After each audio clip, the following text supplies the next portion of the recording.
अजीब बात है कि मैंने बहुत पहले नोटिस किया कि फूल जो होते हैं ये भी हिंदू और मुसलमान हो गए। अब वो गेंदे का फूल जो है वो मंदिर में जाएगा और लिली का फूल मजार पे जाएगा। ये एक्सचेंज नहीं होंगे, ये मैंने नोटिस किया। बस किसी ने उसके ऊपर बड़ा अच्छा कह दिया यहां पे कि नफरतों का असर देखो, जानवरों का बंटवारा हो गया। नफरतों का असर देखो, जानवरों का बंटवारा हो गया। गाय हिंदू हो गई और बकरा मुसलमान हो गया।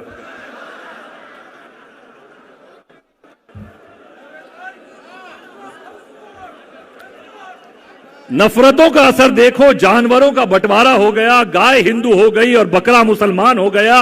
ये पेड़, ये पत्ते, ये शाखें भी परेशान हो जाएं अगर परिंदे भी हिंदू और मुसलमान हो जाएं।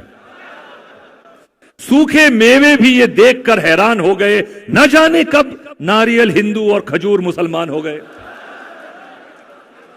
जिस तरह से धर्म मजहब के नाम पे हम रंगों को भी बांटते जा रहे हैं, जिस तरह से धर्म मजहब के नाम पे हम रंगों को भी बांटते जा रहे हैं कि हरा मुसलमान का है और लाल हिंदू का रंग है, तो वो दिन दूर नहीं जब सारी की सारी हरी सब्जियां मुसलमानों की हो जाएंगी और हिंदुओं के हिस्से बस टमाटर और गाजर ही आएंगे।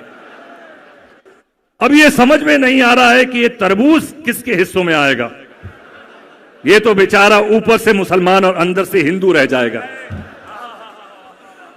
ये बात मजाक में कही है लेकिन बड़ी गहरी बात है। और आज हम सबको, हमारा मुल्क जिस दौर से गुजर रहा है, मैंने शुरुआत की मेरे इमाम की तारीफ से और मजहब की जो बातें करनी थी, लेकिन लेके आया हूं यहां पे क्योंकि आज जो सबसे बड़ा डेंजर इस मुल्क को है वो ये बंटवारा है और जो जहर घोल रहे हैं लोग एक दूसरे के दिलों में ये मजहब का नाम लेकर। तो मेरी सिर्फ, जहां तक ये टीवी वाले हैं और जहां तक ये प्रोग्राम जा रहा है, मेरी इल्तिजा ये है कि ऐसे लोगों से बहुत दूर रहिए और अपने बच्चों को भी ऐसे लोगों से बहुत दूर रखिए। क्योंकि अगर इस देश की भलाई और सफलता चाहते हैं तो ये सबसे पहला कदम है कि इन लोगों को और इनकी जहनियत को हमारे घरों से, हमारे बच्चों से, हमारी बीवियों से बहुत दूर रखें। मेरी ये दुआ, इस दुआ के साथ मैं शुक्रगुजार हूँ आगा साहब का कि उन्होंने मुझे बुलाया और आप लोगों ने मुझे सुना। बहुत बहुत शुक्रिया। और बस ये मुल्क एक साथ एकजुटा रहे और जैसे हमारे दीन ने भी कहा है कि हुब्बुल वतने हिस्बुल ईमान, हम इस वतन के चाहने वाले हैं।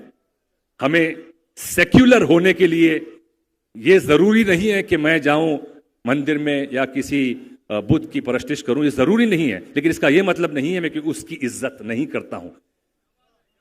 मैं नमाज पढ़ता हूं, मैं मेरा दीन फॉलो करता हूं और मैं मेरी मुल्क, आई एम अ पेट्रियट। कोई ये नहीं कह सकता कि मैं कम पेट्रियट हूं या मैं मेरे हिंदू भाई और मेरे क्रिश्चियन भाई की कम इज्जत करता हूं। ये मेरे घर ने और मेरे जो जिस काम में मैं हूं, ये उसने मुझे सिखाया है। जो इकबाल साहब बहुत अच्छा कह गए, लेकिन अब वो पाकिस्तानी हो गए हैं तो वो यहाँ पे लोग नहीं कहते हैं कि मजहब नहीं सिखाता आपस में बैर रखना। हिंदी है, हम वतन है, हिंदुस्तान हमारा, और मुझे फख्र है इस वतन पर क्योंकि यही वतन है। कई मुसलमान ऐसे वतन नहीं है जहां आप अपने मजहब को खुलकर बयान कर सके। हिंदुस्तान एक ऐसा वतन है, एक मुल्क ऐसा है जहां पे खुल के कोई भी आदमी अपने मजहब का, अपने जो भी जिस धर्म में हो उसका पालन कर सकता है। और मैं सलाम करता हूं इस मुल्क को और मैं शुक्रगुजार हूं कि मैं इस मुल्क में पैदा हुआ हूं। तो इस बात के साथ मैं शुक्रगुजार करता हूं और यह भी कहूंगा कि हम मुसलमानों को कतराना नहीं चाहिए अपने मुल्क की तारीफ करने से। क्योंकि जहां मैं मेरे अल्लाह की तारीफ करता हूं, मेरे नबी की तारीफ करता हूं, मेरे इमामों की तारीफ करता हूं, वहां इन्होंने कहा है कि अपने मुल्क जहां पे तुम जिसकी मिट्टी के पैदावार हो, जिसका नमक कहा है, उसकी भी तारीफ करो।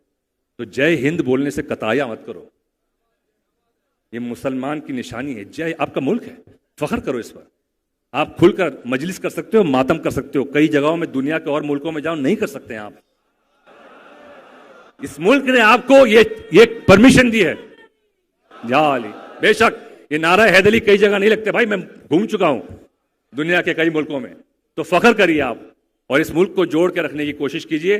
हमारे इस इमाम का यही कौल है, वो जो इमाम ने सिखाया। और अगर हम हर मुहर्रम, ये मुहर्रम का एक ये जो महीना, ये दौर होता है, यही हमारी बैटरी रिचार्ज होने का वक्त होता है। तो बैटरी को हर साल करते रहिए रिचार्ज, लेकिन सही रिचार्ज करिए बस। और आप मेरे लिए भी दुआ कीजिए कि हम सब हमारे मौला के बताए हुए रास्ते पे चल सके और इमाम के चाहने वाले के साथ हम उनको फॉलो करने के लायक भी बन सकें। चाहने वाले सब हैं लेकिन हम फॉलो नहीं कर पाते। तो बस यही दुआ है कि ईमान की दौलत हमें मिल सके और सही ईमान में रहें। आप सबको मेरा सलाम।